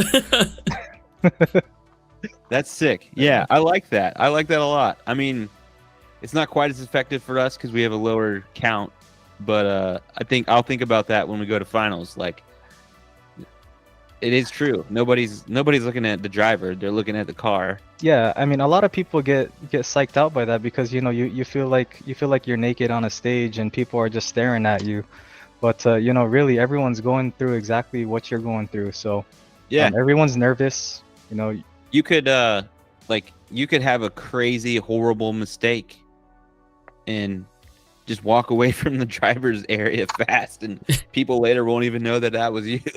Yeah, exactly. I mean, when I started thinking like that, I started having a lot more fun, with driving. I know that's kind of cheesy, oh, just go out there and have fun, you'll do great. But It's Really? it's so true though. yeah, really, that's the only time I started having fun, where I didn't focus on, what do these guys think of my driving? What are the judges gonna score me? Yeah, Is this guy gonna brake check me? Yada yada. I just drive. Yep. yeah. I just drive. It And is. that really It's calms so me down. it's so true. Like, the less you care about how you're doing, the better you are gonna drive. But Right. it also takes a bit of a certain confidence to have that attitude. There you You have go. to believe Yep. in yourself that you are that good. Yeah. Well, I think the atmosphere itself can definitely help too. Like our last competition, I started going around and asking people what they wanted for like their qualification song. Yeah. Since I don't stream qualifications, I was like, let's put out whatever we want. And I think that calmed a lot of nerves and kind of helped out. There was no hot Yeah. dog song that I could find, Logan. So That still baffles me. There's like 17 hot dog songs I can think of off the top of my head. I don't understand. You know, you've never failed me before, but I did feel a little let down. Oh no. And you know what? I only qualified second. I feel like if I got a hot dog song, I would have been TQ, Adam. Okay. Sorry. Well, I'm now just like now that I know actually like a somewhat of a system to do it, I think I'm more apt to doing it next time. Yeah, no, totally. No, you're right though. Like having a song on while you're going is really helpful. One of the guys, Kenny picked Britney Spears' "Toxic" for his. That's amazing. And Adam, Dr. H is right. We should have walkout songs for top 32. Oh, That man. would Oh be man. But for Like the 32, yeah, dude. Every battle. Okay. wait, no, it Here's doesn't. a compromise. We can do it like FD. Before top 16, we do driver intros with walkout songs. And announcing, like Yes. the okay. I'm talking about finals, not our, you know. Yeah. If you make it to top 16 at Super G finals, you deserve a walkout song. Well, they do a calling it. parade. They have the parade of cars. should Albeit get your it's song. kind of weird. It was like You're super just quiet. bumping everyone. Didn't know they had a parade. So I did, Chuck, want to get a little more specific. So leading up to, say, 7 days before an event, how many days of that week are you going to go drive at the venue? 7 days, Really? to be honest with you. Yeah. I Yeah, mean- you really are sweaty. Yeah, I mean, well, I'm driving 7 days just because, like I said, I want confidence that my car's gonna do what it's Yeah. gonna do. And sometimes if I take too long of a break, like if I go 5 days without driving, I forget where I want my car to be. Yeah. So it's like, I might as well keep that momentum going into the Yeah. competition. No, I feel that. I definitely, that was kind of my battle this season. So I do. I mean, believe me, I would be driving 7 days a week if I could. But it was just like those little moments of, oh yeah, I didn't remember this one little detail that I should have remembered, and I made a mistake there. Right. Yeah, the more you drive, obviously, the more you can clear that up, for sure. Yeah, I'm just fortunate to have that time to be able to Hell yeah. tune my car and Yeah, go I'm as not. much I'm as not I hating want. on it at all. I would Yeah. absolutely do that if I could. Yeah, like shout out to my wife. Hey, thank you for coming with me to the track and letting me, drive. As Yeah, that's much as amazing. want, I you know, can't. Sarah has zero interest whatsoever. I'm like, hey, I won this week. She's like, cool, man. Yeah, job. yeah, and like kudos to her because she'll just sit there at the track on her phone and just wait for me to finish practicing. And That's amazing. I try to flip myself in that position, and I'm like, after an hour, let's go home. But yeah, kudos to her for that. Yeah, that's amazing. Alfredo, that's insane. I can't believe that. Yeah, well, yeah, Fredo's far from Super G. Yeah, that's crazy, dude. Yeah. It's amazing what you've done considering that. Jesus. Oh yeah. But we'll save that for his episode. So then my next question is the day before and the day of the comp, what do you do anything special the day before, or do you avoid, or the things that you avoid the day before, and then the day of, what's your, like, what are you eating, what are you doing, anything in particular about that? Well, the day before and the day of, really no. I just live my life how I usually live it. I don't try to get an extra hour of sleep or anything like that. But I would just go to the track and drive, really. The day before, of course, I do like a bolt check on my car, make sure everything's Yeah. still there. I know I'm missing a screw on my DDSS right now, but if it was the day of the comp, it wouldn't be missing. So But what about like first drop on the track, right? Like, so you get to the track, you're all set up, you Mhm. drop your car on the track in the loading zone, and you go. What kind of things are you looking for? What kind of reactions are you like? What are you looking for prep? ooh, yeah, that's a good question. So let's talk specifically about Super G then, because that's where these rituals are really going on. But what I look for mostly is my forward bite. Okay. Forward bite is really, really important to me because it helps keep me off the walls as well. Yep. So with that, I'm just looking for camber. What's the right camber on LF3s? Here in Vegas, DRCs is -4 for my setup. -3 seems to be good at Super G. If I can achieve that, that forward bite. Yeah.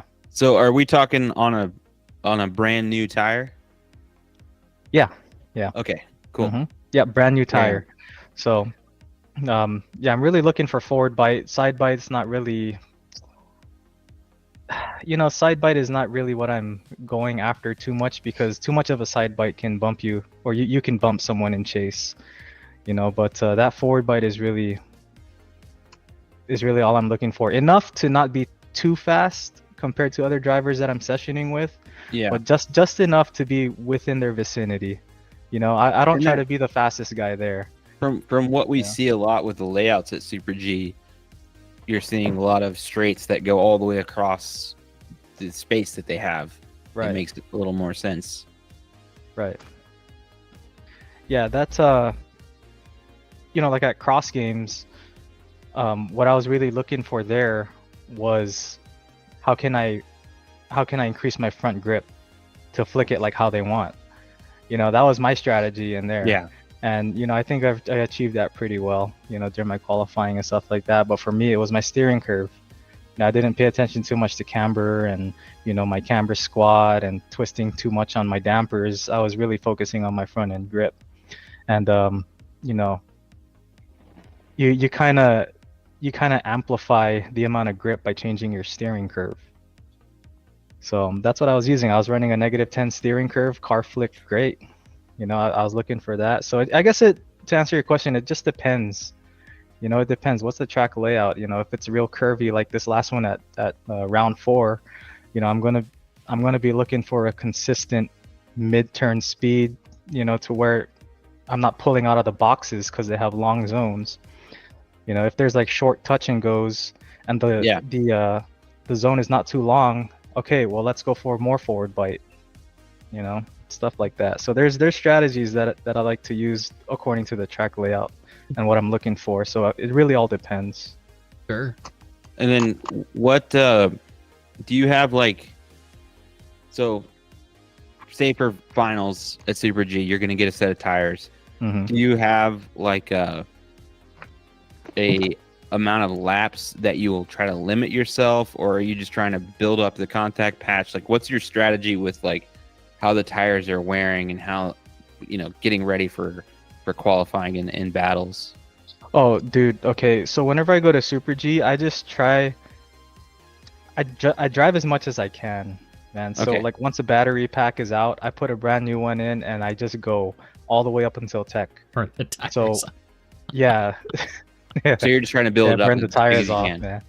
Yeah. I just I want to break them in as much as I can because with my first experience on LF3s at Super G, during round 1, I only drove for let's just say maybe an hour and a half on the track, and I showed up there at 11 o'clock, and it wasn't, the tires didn't feel broken in. It felt like it would hover a lot, so I really.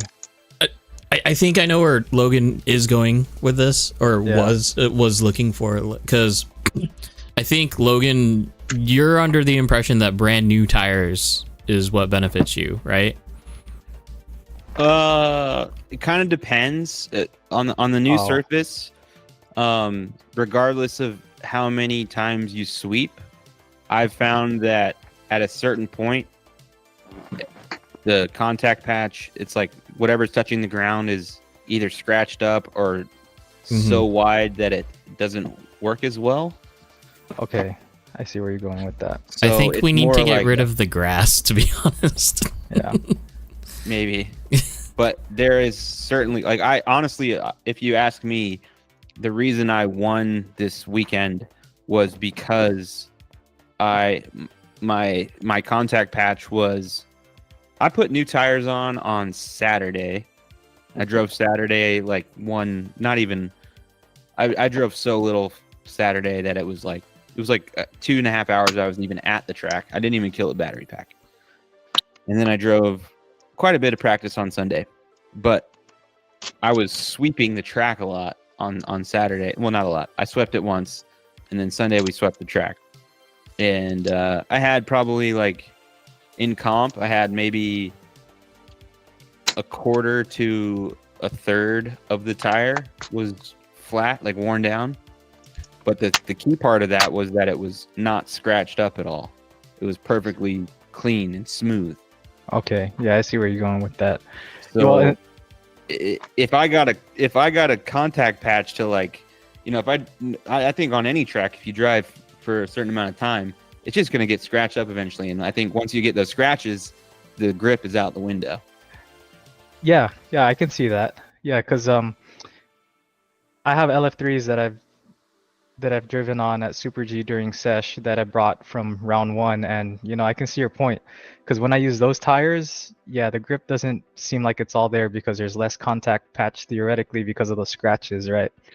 Yeah, so when I put on the new ones and you know break them in, I wouldn't personally know, you know, where I would stop, you know, because to me, as of right now, I'm like the more I use these tires, the faster I'll get. Yeah. But that's a good point. That's something that I may try at finals. Well, that's just what I'm thinking about Yeah. because like it doesn't matter, Yeah. especially at Super G. I would imagine they could sweep it every hour. You're still over time going to start building up the scratches. So it's like Yeah. it's like a perfect point of like, and so where this all stems from for me is because on our old surface when we had P's, the meta was absolutely like run that tire on the edge, put it on like an hour before qualifying. Run it on the run high camber so it's just on the edge and do like 10-15 laps, and that's the fastest that tire will be that whole time. It'll only get slower after that. Wow. Which was weird. I didn't really understand it, but you know, there's like Yeah. my theories are all revolving around like weight and pressure and heat. Okay. Being not a non-pneumatic tire. I don't know the science behind it. That's just my experience is the more contact patch you had in that situation, the slower the car went. I can't explain why, but it's just interesting. I think, like I said, I think this weekend I did good because I had the best tires compared to Jake. Obviously, Jake's like the best driver up here. So it's like, I think the reason why I was able to win in that battle was because my tires were in a slightly better condition than his. Yeah. So you knew where to stop. yeah, When to stop driving. think it's because I threw myself into the wall. Also, DJ helped me out a little bit. Oh, nice. Yeah, that's you know, that's something to keep into consideration because I never thought of it like that, you know. And as of before this podcast, I always thought, hey man, the more you run your tires, the faster and more grippy you'll be. But now that I think about it, yeah, on those LF3s that I used to use at Super G, they do feel less grippy than the newer ones that they gave me. Yeah, 'Cause they're less I scratched up. think for most people, like if you throw on a set of LF3s and just drive at any track, the longer you drive, it will get faster. But eventually, regardless of how well they clean the track, you're gonna have the scratches, and then the scratches will slow Yeah, down. so it'll reach its peak and start to fall off slowly after Yeah. that, right? what I think you'll notice, Logan, like once you're there at Super G, is that takes a lot longer to do than PDX. Like your tires will come off clean for the most part. Yeah, I mean, anymore when I go to PDX, I sweep or mop or whatever you want, a dry mop around the track. So I can keep them clean for a while, but eventually it's just like, I can't. I don't know. Maybe it's because there's also a buggy track. I think that probably has something to do with it, like we've said in the past. But Like Judd just said, yeah. But yeah. David is also absolutely right. It is way harder to drive when you have more grip. Yep. Well, and that's what you were saying earlier, Chuck. Like, if your car is too much grip, then like you risk of either bumping the person inside or just getting boxed out. Yeah. So that's the fine line of like when you're in a comp group. Like we literally during the season would be talking with each other. Like if Justin was down, it would be like, all right, me and Justin and Jake are kind of like, we would do a couple laps with each other in practice and be like, oh, what's your tires like? What's your tire? Did you put your new tires on yet? Where are you at? What are you at? It's like, could we play this game? Because if you are the fastest guy on the track that given day, you're gonna have a hell of a time in the first couple of battles because they ain't gonna be that fast. Right. And that's a challenge. Yeah, you got to find that happy medium, and that happy medium isn't easy to find. Yes. You know, because And you don't know also, what if you're fully getting. gripped up, qualifying is tough too. Absolutely, yeah. Qualifying. I mean, you know, somewhat you'll know how your car feels, but when it comes to the battles, man, and yeah, you're a little too fast. You're either gonna get boxed out. If you're too slow, you'll just get gapped, and it doesn't look good. Yeah. So finding that happy medium that's probably what separates the good from the great, right? Yeah. So. Absolutely. Sorry, guys. My Instagram is actually popping almost. I can tell you why. A new guest. The hobby Maybe. shop is he's blasting us. Yeah. I'll be right back. Yeah. So with Isn't that as well? with the little bit of time that we have left here, yeah. I want to cover a product. I want to take a look at a product and see what your thoughts are too, because I have mixed feelings, and it's kind of I funny. already know what this is. Because MST's VIP chassis back in the day actually had this already as an option and ready to go for their cars, and it's like we've gone farther away from that, and now we're coming back. So, yeah. Sway bar. Yeah. It's an interesting product. I mean, to me, it kind of makes more sense running something like that on the front, maybe. I Right. see like on the Snake product picture, Snake oil. On the product picture, they have it on the rear of the car. Right. Not too sure how that would affect the car really, but it doesn't hurt to try. I mean, I would try it. You know, if it makes my car drive better, why not? But yeah, to me, having that in the front probably would help you some more. My thoughts on it is that we're getting to the point where our cars are finally gripping up to the point where maybe we do actually need it, right? Because we're getting faster and faster and faster, Right. just with like what we have at Bay. In the past, it was always like, don't run sway bars. You want all the droop that you can get, just for that weight transfer. TAO3F Pro June Edition. And like all the Yokomo cars pretty much have readily like made attachments for sway bars, at least for the most part. Yeah, I mean, this is something that I would definitely be interested in trying. You know, this whole hobby is all about trying new stuff. I mean, at least for me. But yeah, that looks interesting, man.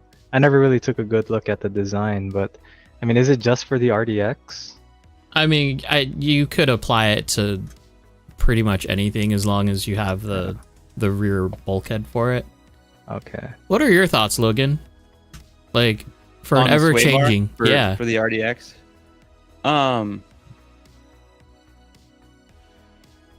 You know, I think Rev D has a pretty good track record of like making stuff that they think improves your performance. I mean, there's not a lot of Rev D parts that I think anyone would say are just like nonsense, right? Specifically for Rev D though, like what I feel happens is like they'll run prototype parts. If they win, then they announce it. That's kind of how I feel about their product releases. Yeah. No. Yeah. I mean, yeah. That's the thing, right? Like you see the. I mean, we not seen this sway bar on the blog like a long time ago? I haven't. This is only a recent occurrence for me. I feel like I saw it like before it was officially this a while ago. So it's kind of like, I don't know. I think it's interesting. I mean, it only makes sense. Something like Chuck said, something I would try for sure. Sure. Like carpet would be a great application. It could Stiffer rear end leads to more oversteer. it could kind of do something similar to what like a active toe setup does, right? Mm, I mean, if it's the goal is to at least somewhat match the compression level that each side of the car is seeing. So basically, if you're leaning over, instead of leaning over, the car is squatting not all fully together. just squatting, Yeah. but like sort of squatting. Oh, Albert's on it. Oh, there's Bert. He would know. Announced 3 Bert B. months ago. driver. Yeah, did Bert try it? Yeah, I didn't see on his chassis when he came down to Vegas last time. But Pretty I wonder much. what happens if you tighten those screws too much on the back. Then exactly nothing. what you're. Exactly what you're thinking. Then nothing happens. I remember my my Hot Bodies TCFD from back in the day. That came with sway bars. But yeah, I mean, like in a real car, the reason they have sway bars is so that the body doesn't roll, because when the body rolls, the camber of the tires change. So if you have a sway bar, then it's kind of like a similar effect to what a active toe. Well, toe changes the toe, but I mean, the people tune their suspensions so that the camber profile is consistent throughout the compression of the suspension, right? Mm-hmm. So I think that's the goal there. I don't see why it wouldn't work. That's part Solid of the reason axle. why I run my Yeah. chassis so low. You know, is that camber change. So Like you don't want it or you want it. I don't want it, which is why it's so low. So there's, I only have this much space for the car to, roll Yes. over. Yeah, But that's what it is, right? It's keeping a more consistent camber profile as the car squats or rolls. rolls, yeah. So wait. You're saying that you should be driving an LP86 then. Or a fantasy. Take your pick. They're just Yeah, not well. legal. Yeah. Well, this is the comp legal version of that. There you go. Yeah, not quite. Oh, it's my document that I haven't changed for who knows how long. Don't show the document, dude. The document is top secret. Alfredo has a question. Shoot it. Send her. I have a question for Chuck. Oh boy. Before he types that in, are you you got to be one of the, maybe not newer, but at least we'll get to that, but are you one of the youngest as far as RC drifting goes career Mm-hmm. members of Tech1? Is that accurate? Yeah, I'm one of the younger ones. You Maybe mean not like age, but- experience wise? Yes, experience wise, yeah. Yeah. Me being in it for about a year and a half, I would think I'm pretty rookie of the year. Yeah, I would think that I probably have the least experience out of all of them. I'm not too sure yet who might have less experience than me. Not too sure, because I haven't asked, hey, how long have you guys been in There's this a lot of hobby? you. I just know that you're a dope driver, like stuff like that. But Oh yeah. I mean, I think that's that speaks enough. That speaks volumes to like your skills and everything. So thanks, yeah. Alfredo's question. Yeah. That's a good Why question. why did you join Tech1Drift? Oh, okay. So the thing that made me want to join them, man, was when they came down for round 3. Like I was able to chop it up with everybody there, and everyone has an open mind. There's, no gatekeeping. Everyone's sharing tunes. Everyone's driving dope on the track, and that's what I want to be around. Is people that you can relate to and have the same mindset as you. So me, I like to share my tunes with everybody. I like to give them tips on, what I do on this part of the track, or, if my car's doing this, do that. It's just we're a very open group, man. And that's what I like. There's some people that like to hide things and this and that, but nah, Tech1Drift, ever since joining them, it's been an encyclopedia of information. Yeah. Ever since. And it's just they're a family, man. You know, they like to look out for you, and you know, look at them lending me an ESC and a motor, you know, during round 3. You know, Not to mention that like Tech One is pretty much the biggest drift team, like RC drift team, right? At least Yeah. in the States, easily. I don't know Yeah, about I would think so, internationally, but easily by a long shot. Because I Yeah. don't think any other like teams really widely spread over the United States, basically. Not really. None that I know of. At the moment, probably the biggest. yeah. Absolutely. And Yeah. we're talking But like that- legit team, like you know how they have those car clubs where it's like you have a normal car but you can be a part of our club, that type of thing. Yeah, not Yeah. that, like an actual car Yeah. like team. Like, and you Yeah. know, like Raymond or Fredo and his dad, you know, and pretty much Fredo and his whole family, they're like so welcoming, man. And I've never had an experience like that. And you know, Brett, he's always got my back, you know, no matter what. And I don't know, it's like a second family, man. I know a lot of people like to say, you know, we do it because we feel like family, but this one is actually like, I feel like Fredo's like my older brother sometimes. Okay, you know. Vin. Yeah. Axel over here. Same thing with Brett. I feel like he's like my older brother, man. You know, all of them guys. No, for real. That's exactly right. I mean, that's what it's all about, dude. Yeah. I think that's absolutely the right attitude to have. Anyone that you know, protects information of you know, what they're doing is like, in my opinion, that only stands to, you know, put a limit on what you're capable of yourself. Like, if you share all the knowledge that you have with your peers, it only stands to make you a better driver. Because if everyone Exactly. is as good as you are, then you have to evolve yourself. So That's part of the absolutely the reason. right attitude.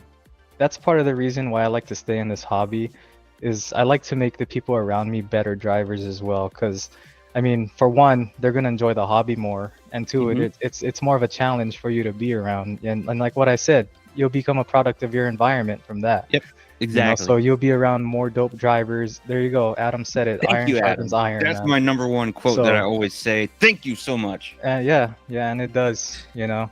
So more competition leads to more skill. You know, for You know sure. what's crazy? I've known Adam for a little bit, for several months now, and like, just when I think I couldn't like him anymore, he says something like that, and I'm just like, dang, that guy's cool. Yeah, I love Adam, man. He's a cool guy to be around, and Awesome, even dude. better driver to drive with. So, Absolutely. yeah, he's my iron right now, going up to this next competition. Yeah. Right So on. that's this weekend, huh? Yeah, this weekend it's gonna be fun, man. You were saying earlier before the show, like you guys have like only a 3-point difference between you and RJ. Yeah. There's only a 3-point difference. I haven't done the math to see what I need to win, or I'm pretty sure if I get knocked out early, then you know RJ becomes DK. Yeah, Yeah, there's a you would 3-point have difference. to make up 3 points. You'd have to at least get what, like third? Well, my Unless you scenario is TQ'd. I have to get TQ and first, under the impression that RJ gets second. Because I mean, Yes, RJ's a consistent course. podium guy. You know, Yes, he's that's no joke. That's man. absolutely He's- the right way to look at it. Yeah, so I have Just to gotta make it win, the worst gotta case do the scenario best. for me, Yes, pretty much. And, I like that. Clear things up. One thing, Jarrell, they're not talking about me. They're talking about Adam, other Adam in chat. We Dr. listen. I love H. both Adams equally, but I was talking about Dr. H, and but you know, Adam Ma has also been a huge influence and help benefit to my own experience. Obviously, putting me on this dang show. Yeah, I'm straight up like media coverage right now. That's all. So if Yeah. you do see me running around, and if I am at STC, it's kind of up in the air right now. Say hi. If you have something you want to say, we're gonna have a camera. I always 'em have up. a camera. So yeah, if you want to be on And the also, show, if you're trying to come on the show, that's a great place to like Meet and greet. It's a meet and greet. We can do that. It's a collective Adam. We all love Adams. All Adams are great. It's like, we are The royal Legion. we.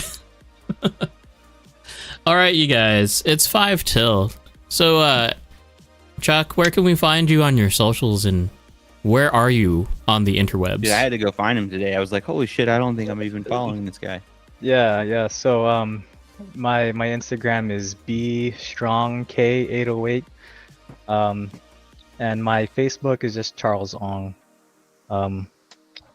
I don't want to put it to Chuck Ong because it sounds weird, but yeah, I go by Chuck. So if you DM me, and want to call me by my name, just say Chuck.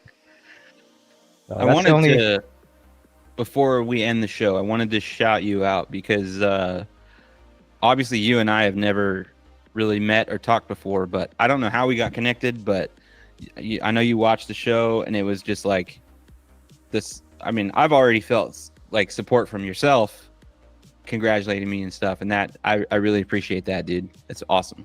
Yeah, you're doing a great job, man. Everyone there at PDX is killing it, dude. So Ooh. I like watching your guys' competitions. That's sick, dude. Oh, That's okay. badass.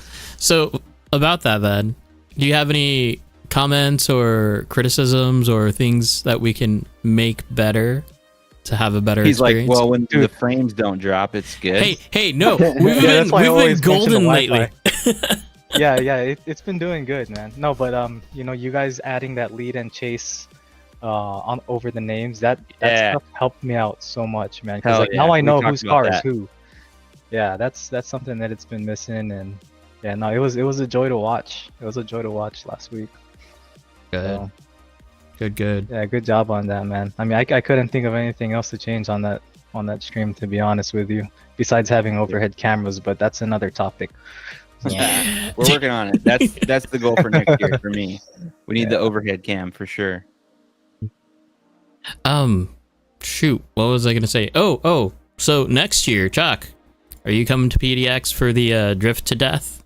You bet he is. yeah. So I'm definitely gonna get PTO ahead of time for that, man. So this time I had my PTO denied for Oh, yeah, just for stupid reasons. But yeah, I'm definitely gonna make it out with Adam. Hopefully, if he has there you go. Oh yeah. Yeah. So just so you two know, same weekend is the plan. Okay, that's Weekend that's before towards Labor the Day. end. Okay, weekend before Labor Day. Got it. Yeah, so when I get my new PTO pool in January, I'll definitely put that That's in. gonna be insane. It's gonna be so sick next year. I'm ready to die again. So yeah, I mean, did you guys drive to like whenever the last guy was standing? No. dropped, or- It's kind of a farce, to be honest. Oh. We closed at about 2. But Oh, okay. who knows? Next year, I got a key now, so we can. Oh, there you go. Get Yeah, buck sneak wild. in. Yeah, it'll be fun, guys. You do need to sleep though. Sleep is good. Yeah, I want to sleep Oh. for the week sometimes. Oh, there you go, Fredo. I'll Yeah, take man. Fredo up Take here. Tech1 up there, man. I'm gonna That'd be advertise nice. that. I'm on all the next time I make flyers. I'm gonna be like, Alfredo says he'll try to make it. Oh man. Like, you heard it here first. Alfredo on podcast? Yeah. Hit us up. Yeah, Or Fredo. we'll reach out. I've We'll reach already, out. we're in communication. And if you need a buddy, you can bring a buddy. We've got we can do that. We've got room for 5 on this chat, so we can do that. 5 is kind of pushing it, but yeah, we can make it work. We can do 5. We've done 5. Anyways, you guys, thanks for tuning in. Thanks for being there. Is DJ alive? Yeah, someone's watching Netflix. Yeah, my connection's starting to freak out now. Him and Charlie are going to war. Oh, He keeps inviting me. it's already Rocket League. Oh man, that's a hard game to play, man. All right, you guys. If you're still Yeah, here, Fredo, like, we do share. have room for the whole team, by the way. Go do that. Yeah. Do the like, share, subscribe thing. Until next time, keep your eyes open because there may or may not be a stream next weekend. I'm heading to Arkansas for family business. Logan can take over the stream if he wants. I can try to send you all the OBS stuff, but it's not necessarily the easiest thing, but we'll talk about that later. Yeah. I think we could probably do it, and we probably do have Joey and Sunny next week. No! We can push that if you want to be on that one. Oh no, it's fine. It's fine. No, we can we'll talk about it later. You know what's funny? It's like every single time that Joey's doing something, like I'm not there for it now. Like, every time. That can be moved. It's fine. Okay. Well, we'll talk about it. Podcast live in the pit area at STC. Yeah. Okay. What pit area? If they actually like have decent internet for me to use with 150 people do like all at the same time, then I think it would work. But I think just like standalone videos are going to be what is there. So that's my game plan. Oh, poor Joey. I do not do it on purpose. I hope that's not on purpose, especially this Arkansas trip. Anyway, thank you guys. You guys are awesome. Chat was awesome. Yep. Hang out, Chuck. Thanks for having me, guys. It was fun. Don't end the call, Chuck, because a lot of people do it prematurely. Yeah. Okay. Anyway, later. Victorio. A lot of people is only